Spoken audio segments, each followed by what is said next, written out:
First, they sucked you in, stole your time, and got your undivided attention. And now they're coming for your wallet. When did every fourth TikTok become like the home shopping network? It's like everybody's a seller. Just scrolling and watching ads over and over and over. It's less funny people and more, hey guys, please buy this product. Hi guys, you guys need this product. Well, I can say to ordinary people that they should use TikTok with caution. Recently, I've been getting constantly bombarded by TikTok shop ads. First, I thought they were harmless content from influencers talking about their favorite products, but the more that I watched, the more I realized that this was the opposite of harmless. I decided to dig deeper into this growing phenomenon, and what I discovered made me genuinely scared for the future of my generation. In September 2023, TikTok Shop was launched, and in just 1 year, it made over $11 billion. And it's only available in 8 countries. I interviewed creators who were making upwards of like $20,000 a month. Because if you could get one video to go viral, then you're basically rich. You're looking at a lot of purchases and purchasing habits that concern me because they're made instantaneously. I believe we're surrendering to technology. How are they able to sell so much on a platform that was originally described as being a kids app? Will this feature kill the app, or will TikTok slowly take over the entire internet? This is how TikTok Shop brainwashes you to buy. But before we get ahead of ourselves, what exactly is TikTok Shop? They just bluntly said, we're going to start shoving products into your social media experience. Basically, it's what happens when you airdrop a bargain shopping app, think Amazon only in terms of quality, often more like Temu, on top of an existing social media app. And if that sounds messy, it is. What looks to be a harmless place filled with fun and cheap stuff is filled with empty promises, dangerous products, unethical business practices, and shady psychological tricks. Many shamelessly targeting underage users. And what's worse is that TikTok Shop's plan for world domination is just getting started. TikTok's rise has been nothing short of staggering. Debuting stateside in 2016, in just 2 years it became the single most downloaded app in the US. Its ability to attract and retain users by the million quickly became legendary. Of course, this didn't happen by accident. In a lawsuit filed in October, attorneys general from over a dozen US states, including New York and California, detail the ways in which they claim TikTok has carefully targeted its youngest and most vulnerable users. This is journalist Jamie Ding, who did an investigation into TikTok for the LA Times. Some of the key issues that it centers on is, that TikTok promotes videos that use a lot of beauty filters that children can get addicted to. It promotes videos about body image, about weight loss, about beauty trends, and all of these things can really adversely harm children and teenagers' mental health. According to the lawsuit, TikTok isn't only fully aware of its addictive nature, but has actively taken steps to develop and implement manipulative techniques designed to capture the eyeballs of what, in internal memos, one TikTok executive referred to as, quote, the golden audience, a term describing American teenagers and young adults. If you're watching this video right now, there's a decent chance that you're part of that golden audience. The truth is that TikTok can be very fun. I think definitely what I like about TikTok is sort of the communal aspect of the content. For me, it knows that it just has to show me some cat videos and I'm hooked. Now some might say, too fun. Firmly established as the world's most popular app, it has become an unbelievable time sink. Part of what makes TikTok so hard to put down is its so-called infinite scroll design. In social media's early and more primitive days, when you got to the bottom of a page, you got to the bottom of the page. There was a natural roadblock, a button you had to click to load more content. And not only did that speed bump cause a bit of friction in your experience, it also acted as a subtle reminder of how long you had been staring at the screen and encouraged you to put the phone down, which is, unfortunately, the exact opposite of what our social media overlords want us to do. So in 2006, an interface designer named Asa Raskin solved this problem, and in doing so, unknowingly supercharged both the social media experience and its already highly addictive properties. I made an entire video about infinite scrolling tech if you want to check that out. But almost every single social media app now has an infinite scroll feature.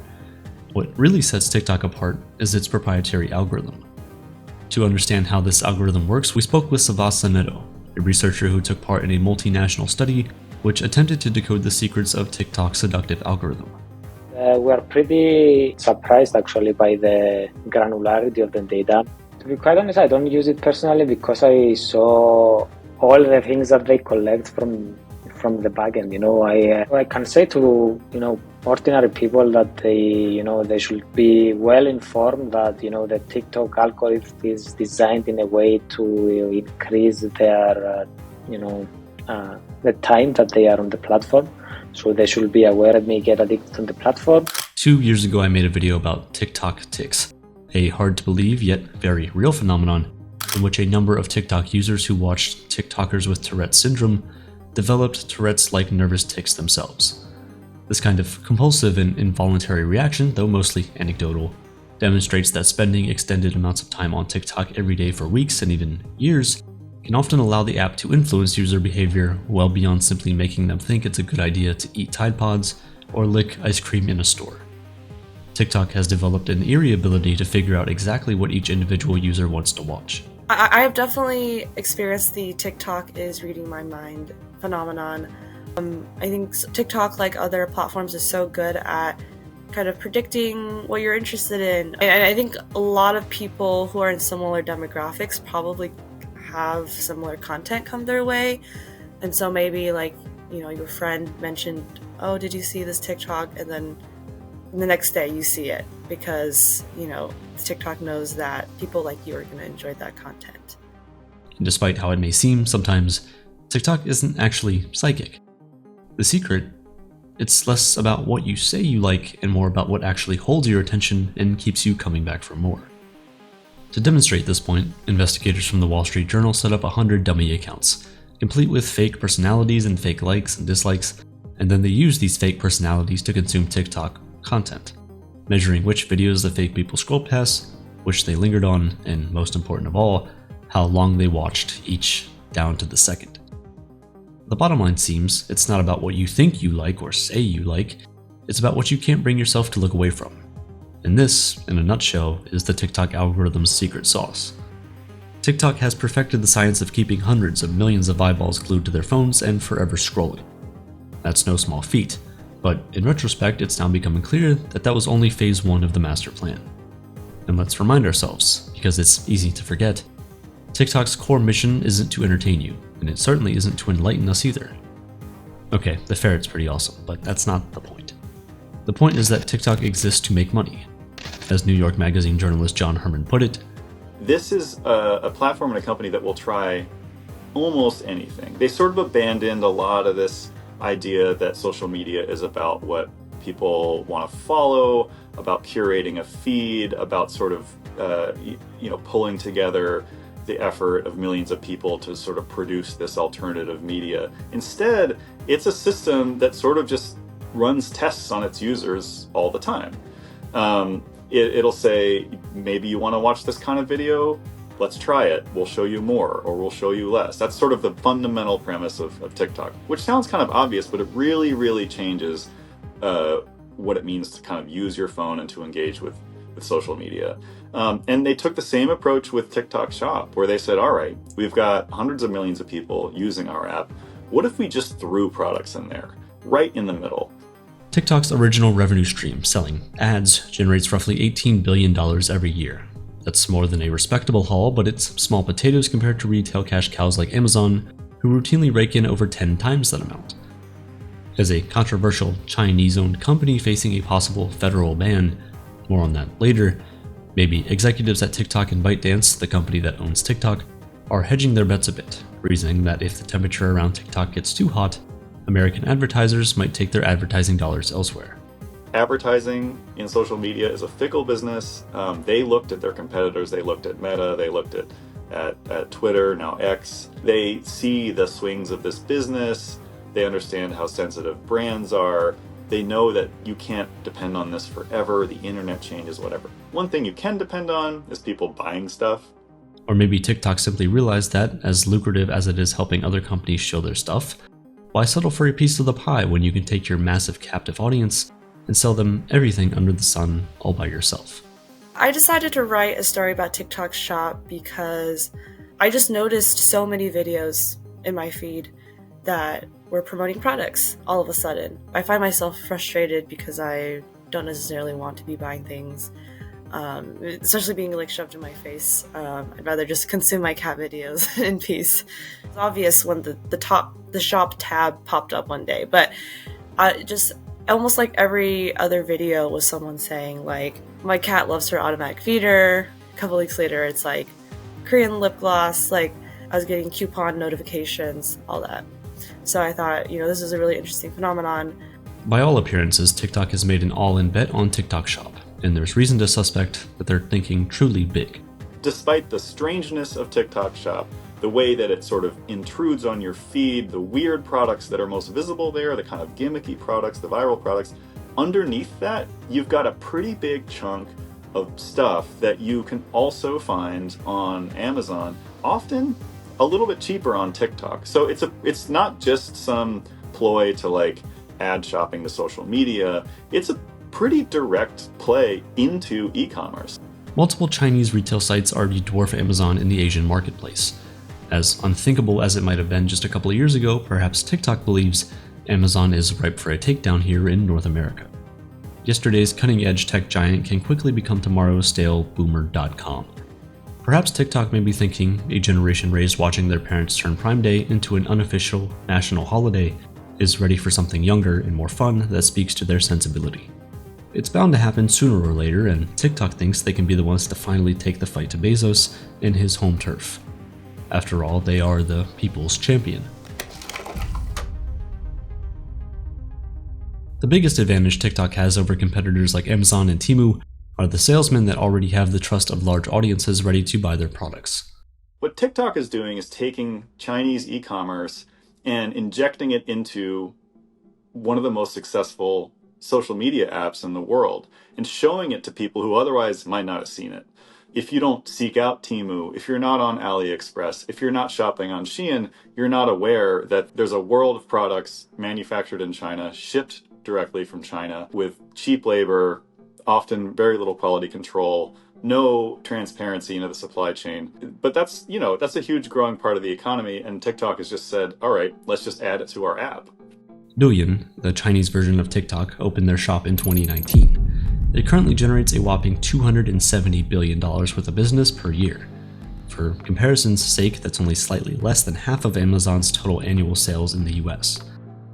With a sales model that depends heavily on the personal touch, this requires an army of shiny, happy young people parading in front of cameras to let viewers know why whatever product they're pushing that day is an absolute must-have. This has given rise to the notorious Chinese influencer factories. An estimated 30,000 people work as influencers on Douyin, and they're far from being the only Chinese retailer leaning into live sales. The sheer size of that workforce has created scenes like this, which, depending on your attitude, range from the surreal into the downright dystopian. Given TikTok Shop's rapid rise to prominence, the state of live selling in China might well be a sneak preview of what's to come everywhere else. Over 2/3 of Chinese consumers report making at least one live stream purchase last year alone. A number of American sports celebrities have even cashed in on the gold rush.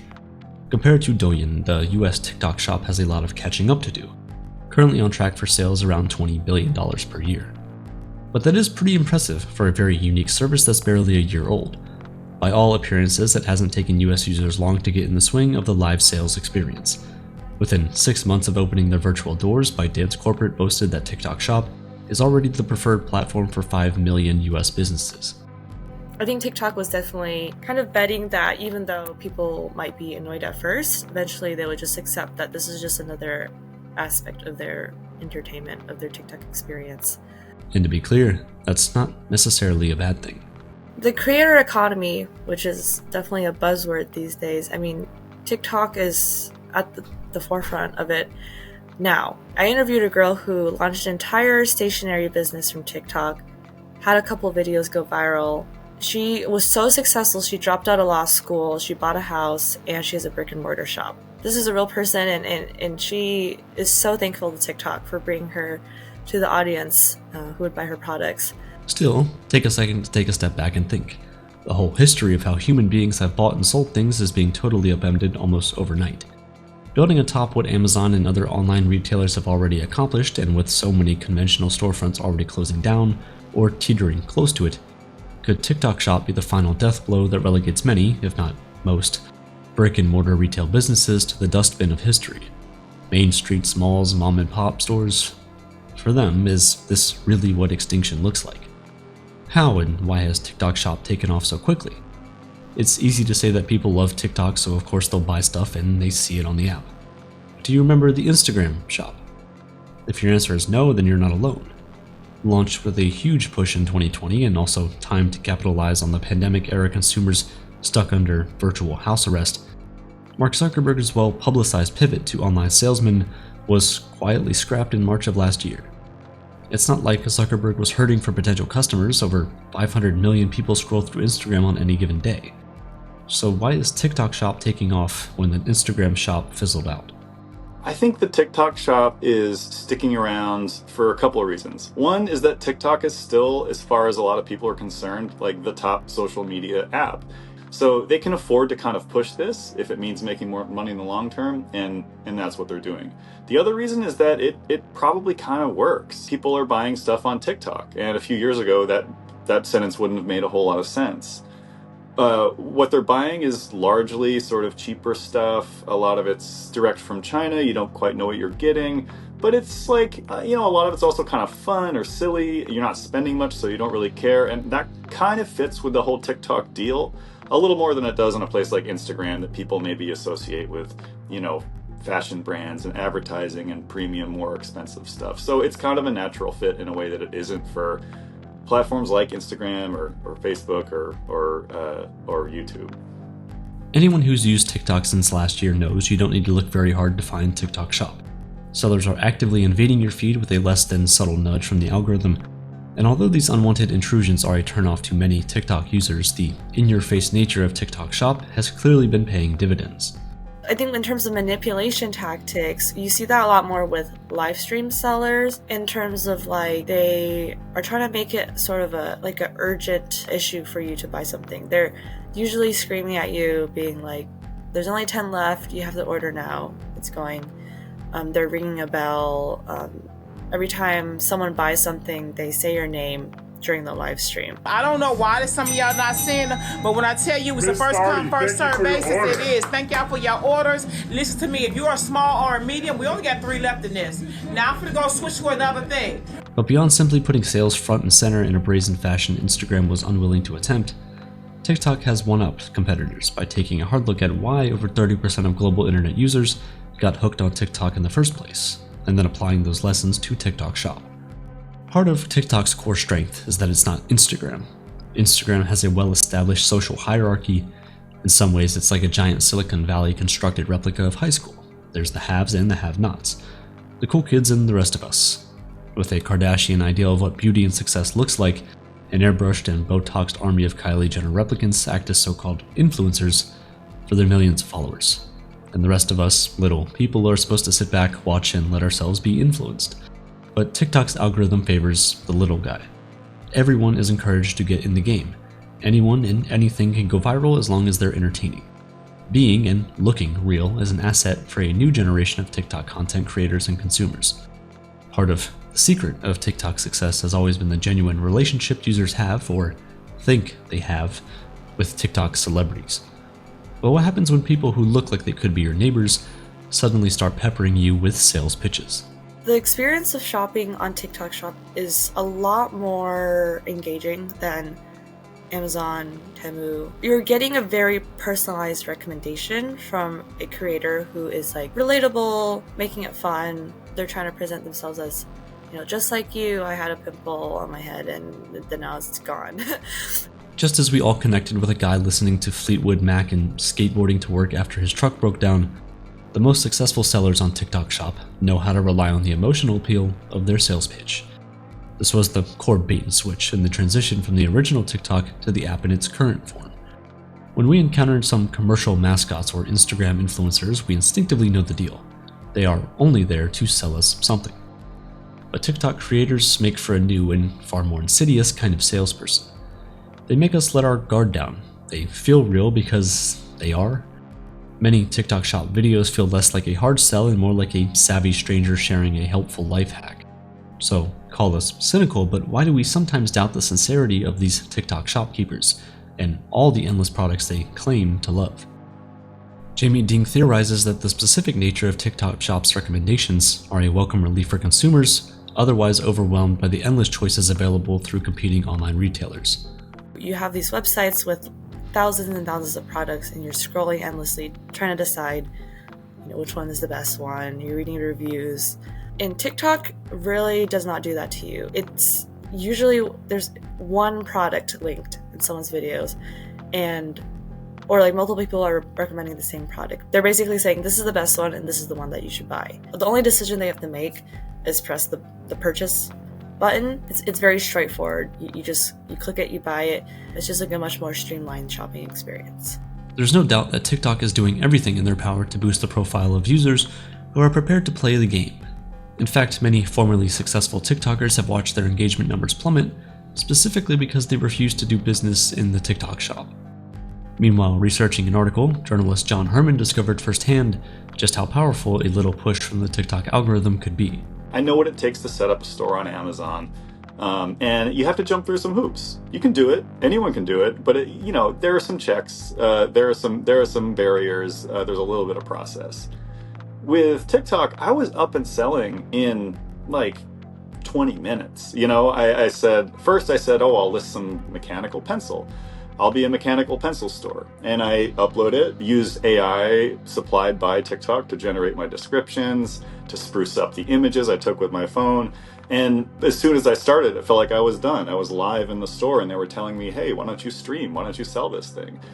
To his surprise, during John's very first live stream, in which all he attempted to sell was a single used pencil, he was soon speaking to over 1,200 viewers.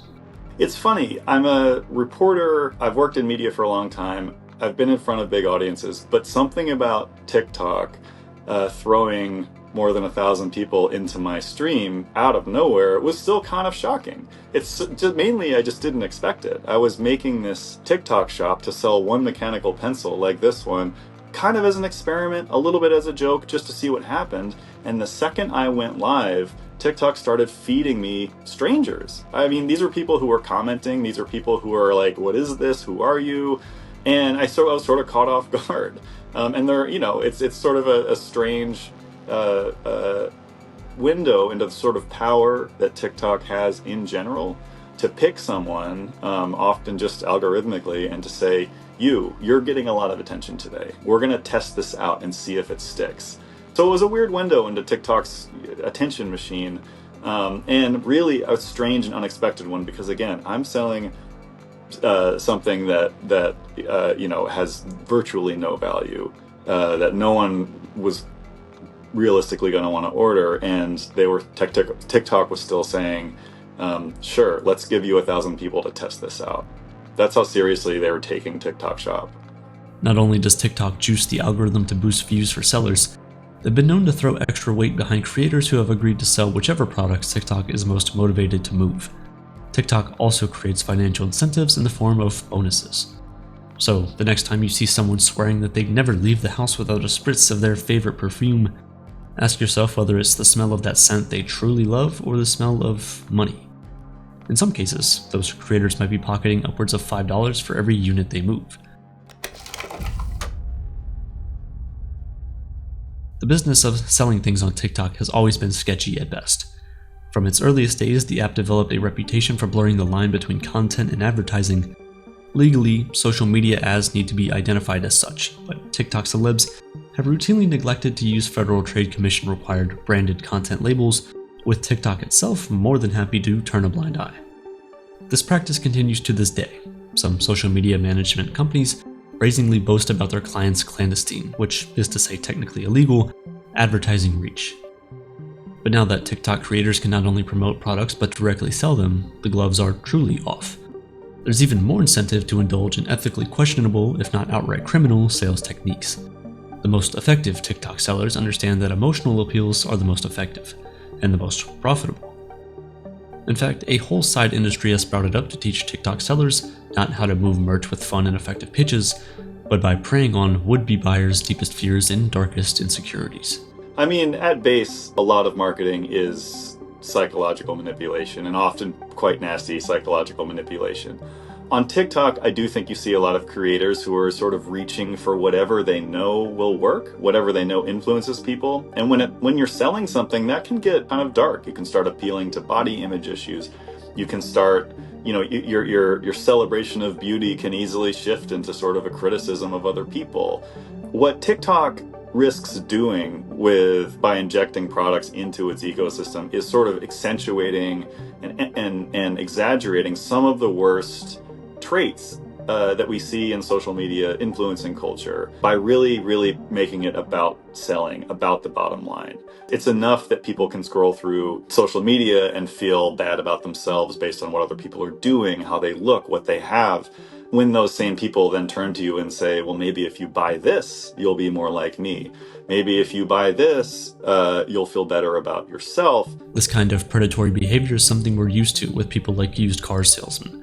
But it's not something we've learned to expect when doing a harmless social media scroll. And it's not something that we should be prepared for, but that means we'll always have our guards up, which can't be healthy. And remember, millions of the TikTok users most vulnerable to these ploys aren't even old enough to own a credit card. For kids, showing a lot of videos about or teenagers about weight loss, workouts, makeup tutorials. For someone who's developing, who could have self-esteem issues, teenagers, this kind of content can be very addicting and can lead them to spending hours on an app and damage their mental health. And so I think in TikTok's quest for eyeballs, I guess, these are the sorts of issues that it's encountering, and especially since children tend to not have as developed mental faculties. They're more susceptible to things that are addicting and give you that dopamine rush. TikTok itself actively coaches creators on the most effective sales techniques. For their highest of high flyers, they even host on-site seminars for maximizing your sales at their fancy LA offices.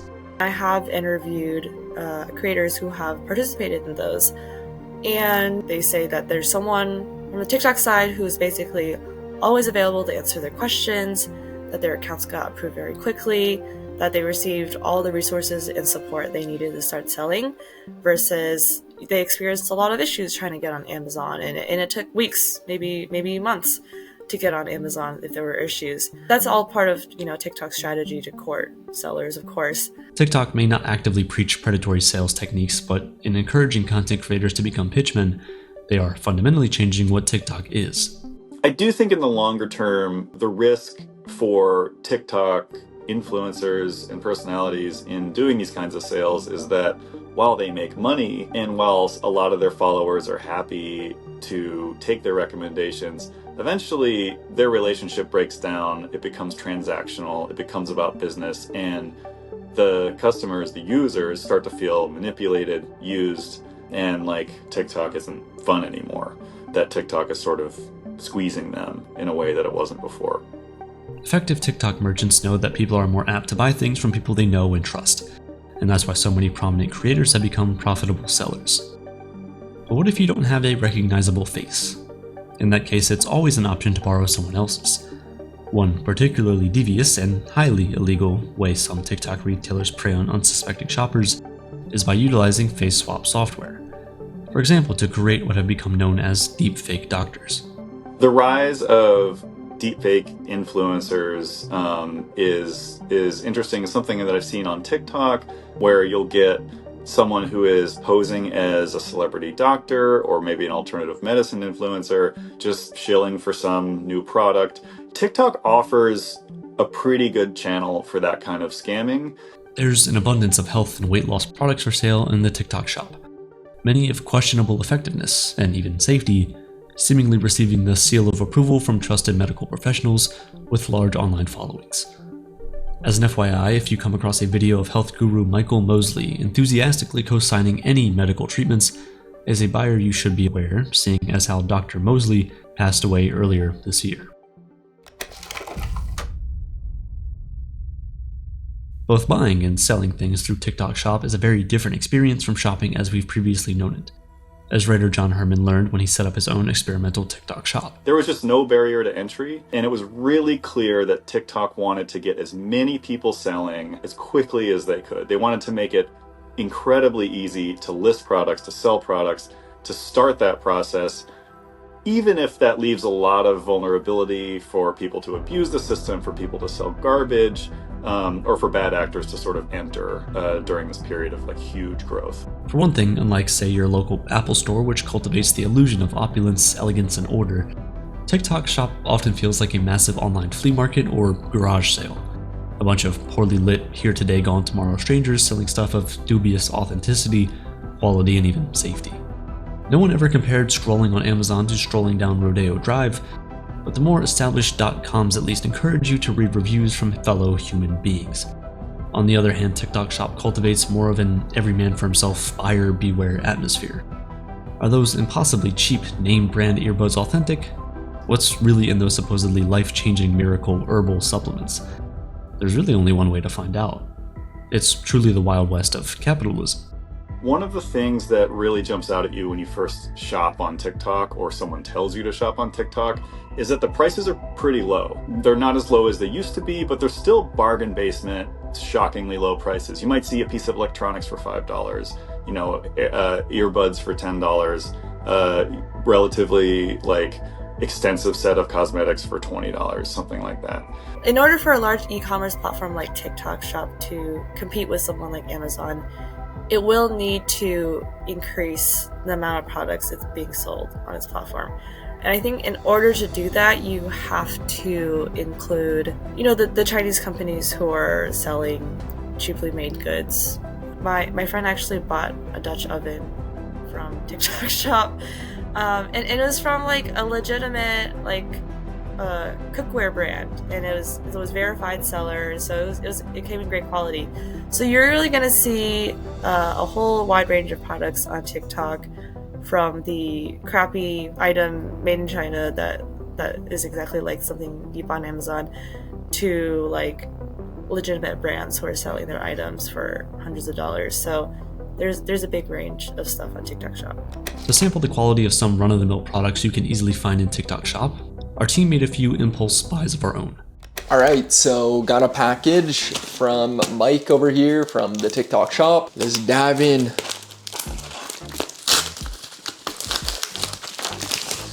All right, cool. Yeah, he got me some oven mitts, so we're gonna check him out. Let's see, Geek Home is the brand. Never heard of it before. They say they're a premium kitchen brand, promising a vision that strikes a balance between artistic freedom and functional excellence. All right, cool. Let's see what's in this. Alrighty, so these are the Geek Home oven mitts. I've never really seen oven mitts like these. Interesting, okay. So they feel like just gloves, I would say, like winter gloves or something. Normally I'm used to oven mitts being like actual mitts. Wait, what's going on here? Let's see. Cool. Yeah, these are interesting. So they look pretty cool. They're pretty comfortable, honestly. But what I'm curious to see is like, how are they gonna react to heat and high temperatures? Because that I'm a little bit more worried about, but we'll see what happens. Okay, I got the one glove on. Let's see if it can withstand the heat. Give it a shot, see if I'll burn my fingers off. So this has been in for like maybe half an hour. Don't mind the food, please. I just threw some on a pan. Okay, wow, it's heating up actually. I don't know how much longer I can hold this. This feels pretty uncomfortable. Oh wow, okay, yeah, no, that's hot, that's hot. I don't know, how long was that, like 15 seconds with these gloves? Not great. I've had better oven mitts where you can hold them for a little bit longer. Let me try that again. 1, 2, 3, 4, 5, 6, 7, 8, 9, 10, 11, 12. Okay, that's getting too hot. That's uncomfortable now. So these gloves don't seem to be the best. They seem okay. Like if I was picking something up and just putting it down, it'd probably be fine. But I don't know if I would recommend them. They seem a little junky. I'd also say I don't know how long they're gonna last either. They seem like they won't last very long. Let me try also. I'm just gonna put my hand on the barbecue, see how long that lasts. Just on the grate. Let's see what happens. Seem fine. Okay, I can put my hand on the grate, so that's not too bad. But yeah, you can feel the heat. Doesn't feel super comfortable. Yeah, that's all I got. Hey, my name's Mike. I work here at Aperture, and to do some hands-on research for this video, I purchased this Sonic brand electric toothbrush from TikTok Shop. Obviously, that brand name, Sonic, is very intentionally similar to and easy to confuse with the better known and just flat out better Philips Sonic Care brand. Out of the box, there's not a ton of difference between the two. This one's a little bit smaller, but it looks pretty good. It actually comes with this attractive carrying case. But the differences between the two become obvious almost immediately. I bought two of these, one for me and one for my partner. The other one just wouldn't take a charge. After it stopped working the first time, the thing was done for. Now this one I have been able to recharge, and it does work, and it has a variety of settings. The problem is it kind of vibrates without moving. It doesn't really brush. And ultimately, the ability to brush my teeth is something I'm looking for from a toothbrush. It's lightweight, it's flimsy, it weighs probably about half as much as the real deal. Now, this one does cost more, but this one, if it works out of the box, it's not gonna work for long. Ultimately, you're just the middleman. This thing is gonna end up in a landfill. It's just a matter of how many months it takes until it gets there. It's just, I know you can't touch it. It's a flimsy product, and I think I can demonstrate what I'm talking about here. As you can see, these products aren't really that great quality. Sure, they might be cheap, but what's the point in buying cheap products if they just end up in the trash?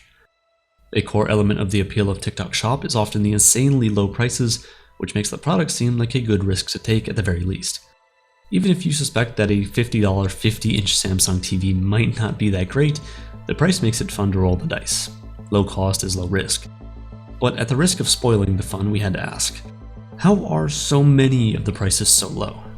Not only are many, if not most, of the cheapest products you'll find manufactured in China or elsewhere in Asia, a good number also mailed direct to consumers from the same country, and in many cases the very same factory where they were made, a method of distribution known as dropshipping. Yeah, dropshipping is definitely a dirty word these days. So most items, right, they come from the factory to some sort of warehouse. There's some sort of quality control involved. There's packing and shipping, and then it's mailed to the person who bought it.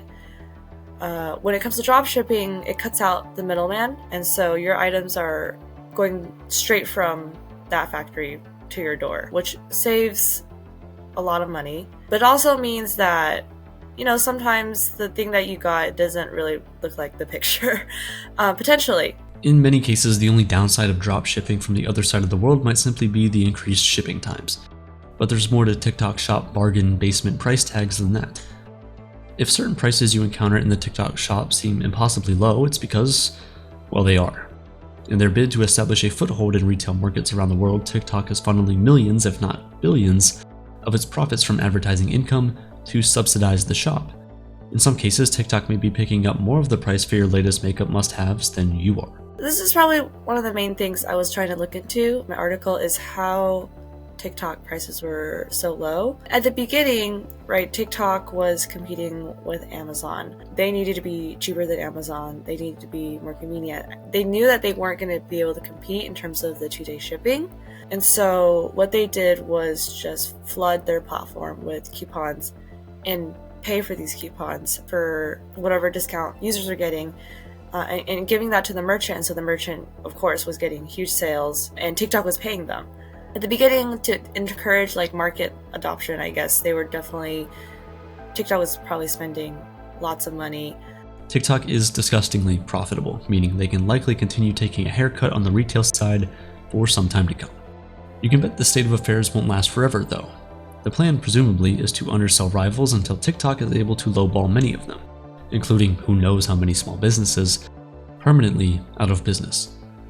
There will be plenty of time to jack the prices back up after clearing out the competition. When your MO is selling goods as cheap as humanly possible, you're going to need to cut all corners possible. From personal experience, getting some direct from China goods like a jacket for my a young daughter that a relative purchased that seemed to choke her when I zipped it up. Usually it's just like, I kind of bought a piece of crap. But sometimes it's genuinely dangerous and scary. Many of the leading TikTok-friendly brands also headline lists of companies with horrible ratings for both manufacturing and labor ethics. Although, thankfully, in some ways, the cliche of the Chinese sweatshop belongs somewhat to the past, to this day, the US Department of Labor maintains a lengthy list detailing a depressingly wide variety of products it alleges are often made using forced child labor. Cheap cotton garments, quirky toys, and cheap electronics powered by lithium batteries feature prominently on the list. Perhaps not coincidentally, the exact kind of goods TikTok Shop specializes in. Another reason why many luxury products are offered so cheap is because an astounding percentage of them aren't what they claim to be, and that's not even accounting for knockoff products designed to confuse buyers into thinking they're buying something that they're not. Now, although TikTok Shop officially prohibits selling counterfeit items, in their push to get as many sellers online as quickly as possible, it often seems like no one's really minding the store to keep sellers honest. If your name brand product somehow has the name brand misspelled, that's one thing. But if you're buying bogus skincare products, or even worse, pharmaceuticals and supplements, there is no telling what you're putting on or in your body. The sheer volume of bogus health and beauty goods flooding the US recently prompted both the US Border Patrol and the Department of Homeland Security to step up their inspections of TikTok Shop purchases, in the process uncovering products tainted with mercury or even arsenic. Perhaps you've heard a similar story about South Korean authorities who recently identified wildly elevated levels of dangerous chemicals in many Temu, Shein, and AliExpress products. Some particularly scary examples: formaldehyde, as in the post-mortem embalming solution, in Shein caps at double the local legal level, and lead in Temu sandals 12 times the legal limit. And even if we're not entirely sure what something called phthalates are, would probably steer clear of the Shein shoes, which clocked in at a staggering 240 times the mandated maximum level of those. To be clear, this particular South Korean study didn't analyze any products from the TikTok Shop, but based on the largely laissez-faire attitude towards quality control stemming straight from the top, it seems naive to assume no TikTok Shop products could pose comparable dangers. I think there's real concern about the quality of goods and the safety of goods that you buy in a place like TikTok Shop. The fact that I was able to set up a storefront in a few minutes, go live, and sell something from my desk at home doesn't just suggest but confirms that there is no front-end quality control, that there are clearly lots of ways around the suggestions and rules that a company like TikTok has. In general, direct from China e-commerce has sort of heightened the risk in buying things online. You have huge numbers of companies selling products with very little transparency into the supply chain. If something goes wrong, they can just kind of shut down and move on. They don't worry about their brands in the long term. They don't worry about American regulators particularly much. Two particularly dangerous items which have been definitely linked to TikTok Shop. Would you believe do-it-yourself liposuction? It in, and then you're gonna take that pinky and do this. This is how I do it, even though I've never done my arms, but this is how you would do it. And even worse, a whole range of products aimed squarely at underage users. Black market vapes. The sale of tobacco products is officially prohibited on TikTok, and for that matter anywhere in the US for anyone under the age of 21. Yet, as we all know, millions of high school and even middle school students have these things. TikTok Shop has been more than helpful in both glamorizing and accommodating that experimentation. Technically, you have to be 18 to use TikTok Shop, although, mind you, the only system in place to enforce this policy is the honor system, which is even more bogus because you only need to be 13 to get on TikTok and get bombarded with ads for the shop. Really, the only thing stopping many minors from a reckless and potentially dangerous online shopping spree is getting their hands on their mom's credit card. To assist underage vapers who might otherwise have no access to e-cigarettes, an endless array of TikTok vendors deceptively list popular vape products as quote-unquote perfume kits or stationery, for example, to both evade the regulation by the app and to help teens conceal the actual nature of their purchases. These same shady retailers also use helpful hashtags like discreet packaging, guaranteeing that when an inconspicuous package arrives in an anonymous brown paper bag, parents will remain in the dark about what their kids are getting up to. Overconsumption is a real and ever-growing problem. This is Dr. Kristen Walker, a professor of marketing at Cal State Northridge. The idea of spending on things that you don't need is not a new problem, but as the attention spans of this generation sort of start to reduce, I think they're making decisions that don't necessarily follow the typical consumer behavior decision. So typically you have a need, right? You have alternatives that you evaluate, you make that purchase, and then you have a post-purchase evaluation. A lot of the things that are done on social media are designed to be fast and quick. So it's cutting out or reducing the amount of time that you spend on evaluating alternatives. Think about how much stuff most of us buy in a given year versus how much we genuinely require to live. There's an old saying, the purpose of advertising is to make people spend money that they don't have on products they don't need. Genuine necessities of life sell themselves. When you're thirsty, you don't need any convincing to get a cup of water. If you're naked or don't have shelter, no catchy slogans are required to convince you to cover up and protect yourself from the elements. So if you have a product to sell or you're an advertiser tasked with promoting that product, your job is to make something inessential seem like a must-have. Water will quench your thirst just fine, but are you sure you don't need electrolytes, whatever those are, and coconut water, and also maybe some antioxidants too? Let YouTube celebrity pro fighters Logan Paul and KSI throw all that stuff, plus a bunch of mystery ingredients behind a trendy looking label, and just like that, millions of young people are reaching into their pockets so they can reach for a delicious bottle of Prime. Take a look at the fast fashion phenomenon. 100 years ago, the average US woman owned a grand total of 9 outfits. For everything from formal events to time spent with sleeves rolled up out in the garden, those 9 outfits were all she had. And often she had to make sure those same 9 outfits lasted an awfully long time. High school home economics class taught generations of young women and future mothers how to sew and repair clothes in need of mending. Older children passed hand-me-downs to younger siblings, and it wasn't uncommon for more expensive garments like suits and wedding dresses to stay in family closets for generations. Fast forward to today, and astoundingly, the average adult woman in the UK purchases half her body weight in clothing every year and has twice as many half-forgotten items hanging unworn in her closet as her grandmother or great-grandmother owned in total. It didn't happen by accident. Increasing global wealth over the last century has afforded average shoppers a buying power their ancestors could have never imagined. Modern consumers simply have more disposable income at their disposal, not to mention dangerously easy access to credit. But there is more to it than that. As modern capitalism blossomed in the post-World War II era, the powers that be understood ever-growing economies require an army of consumers who will never stop spending. If you asked a farmer in the year 1900 to define his or her personal style, he or she would probably respond with a blank stare. But our choices in clothing are increasingly made less by function and far more by fashion. Fast fashion is just another way of trendy, spending habits.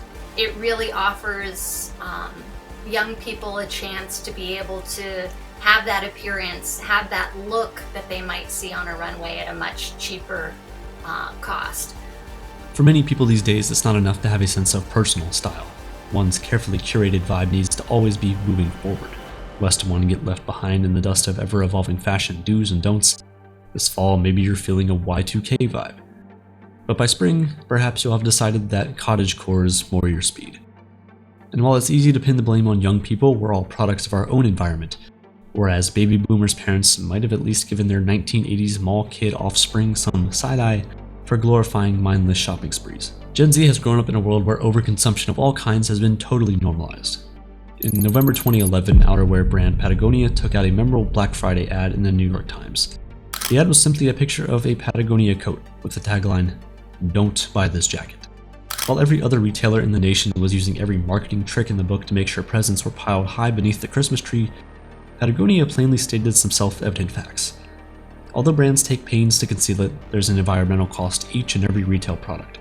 Harmful microplastics from polyester blends, toxic dyes, enormous expenditures of fossil fuels moving raw materials from farm to factory and then again from factory to warehouse to stores. As Patagonia put it, in order to save our planet, everyone needs to consume less, businesses need to make fewer things but of higher quality, and customers need to think twice before everything they buy. This was definitely an unorthodox marketing strategy 13 years ago, and needless to say it remains so today, but throughout the 20th century, even as the cult of consumerism grew, Patagonia wasn't the only brand name to cultivate a buy-it-for-life reputation. KitchenAid mixers, Weber grills, even the durable and ever fashionable Doc Martens. But as time went on, publicly traded companies eager to keep shareholders happy have realized that no matter how many customers may swear by their brands, there's only so much money to be made from products that never need replacing. And that's why, over time, the buy-it-for-life corporate philosophy has been replaced by what is known as planned obsolescence. The concept first originated with car manufacturers who saw that by subtly changing the outside appearance of their cars, an upwardly mobile customer would be motivated to purchase new cars more frequently. The inner workings of the car or truck might remain essentially the same, but as long as the look kept evolving, status-conscious drivers would trade up every few years, if only to keep up with the Joneses. An identical game plan has been carried out by sneaker companies like Nike, who maintain basic shoe styles year after year, while offering new, must-have colorways with every passing season. See also rose gold iPhones, and so on. A more insidious form of planned obsolescence has infected the electronics industry, where manufacturers include components with intentionally limited lifespans inside their products, wagering, often correctly, that when their product inevitably fails in a few years' time, most consumers will opt to replace rather than seeking repairs.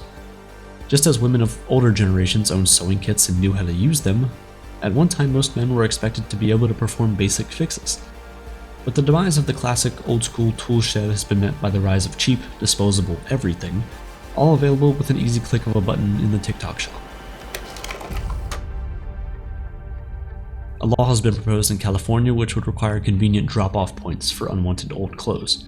Garments would then be recycled at the expense not of consumers but of the manufacturers and retailers who brought them to the market in the first place.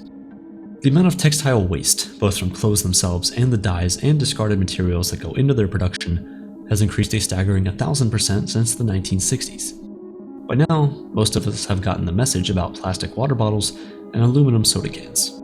But while most of the materials in your clothes can be reused or recycled, most of last year's fashion will end up in a landfill, piled on top of whatever else was in style the year before that. This proposed law would be a step in the right direction, but it doesn't address the underlying reasons why so many young people have assumed a buy today, trash tomorrow mentality. Everyone has a theory about why so many young people spend the way they do.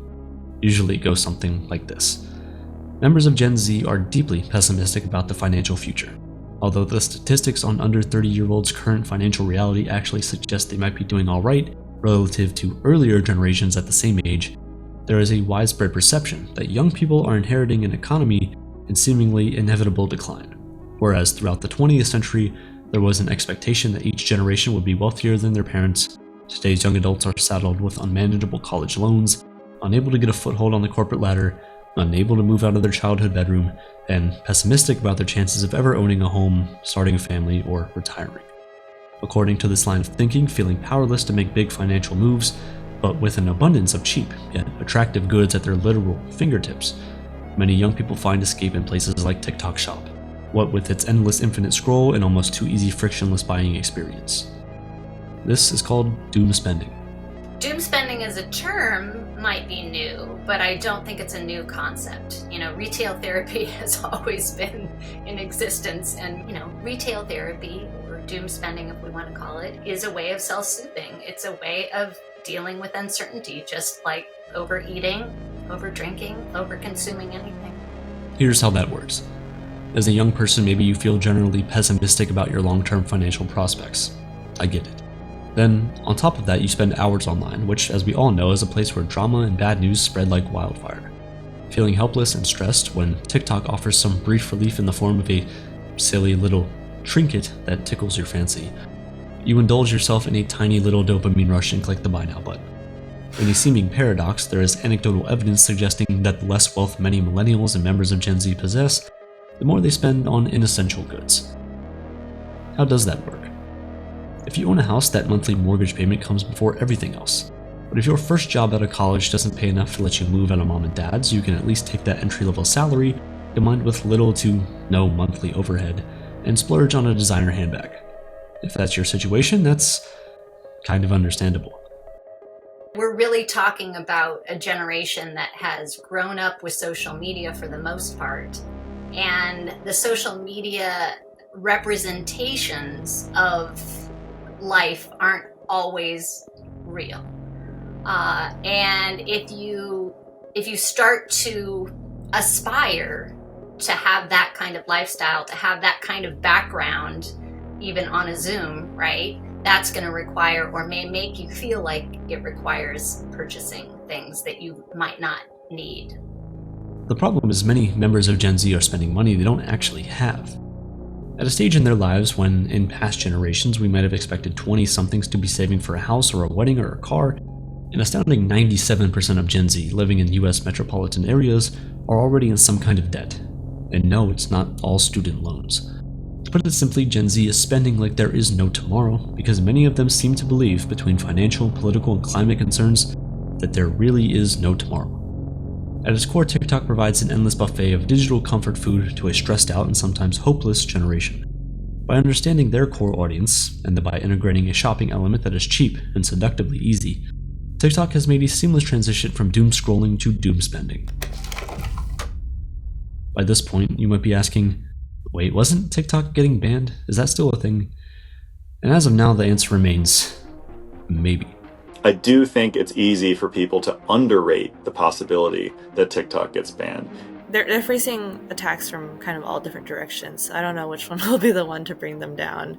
Although a major power player in social media, legally TikTok is still on thin ice, at least in the States.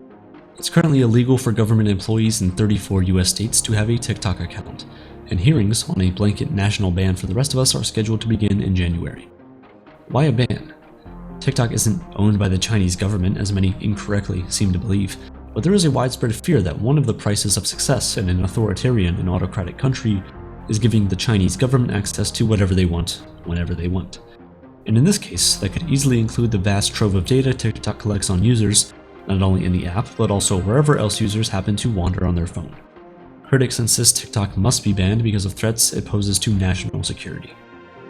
Others counter that while TikTok's user privacy practices are unacceptable, they're also not meaningfully different from those employed by US social media companies like Meta.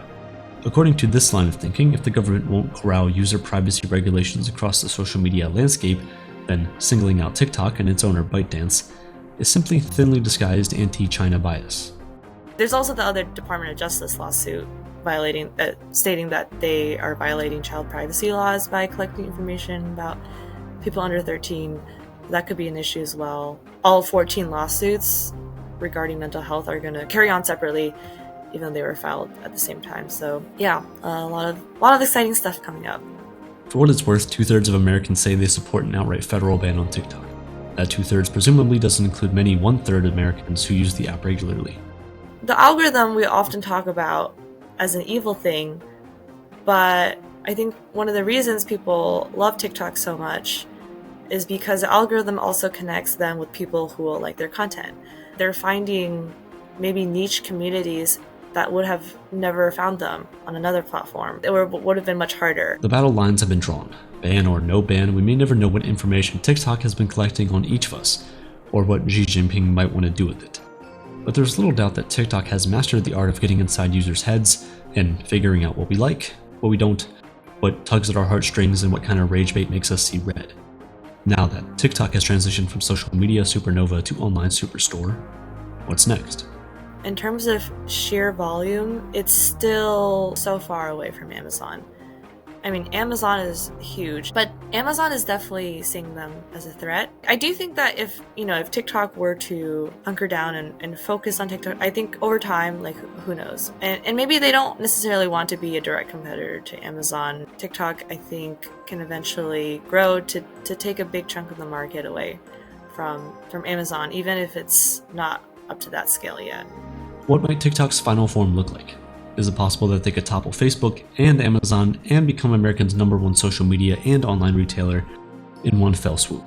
In China, there's a longer history of big tech companies kind of reaching into commerce and tech commerce companies reaching into other things. So I do think that they see themselves as at the beginning of building a conglomerate, of building a truly large company that's involved in all sorts of different things, and that TikTok was just a start. Will they successfully turn a generation of social media addicts into discount shopping addicts, saddling young adults with yet more mountains of needless debt?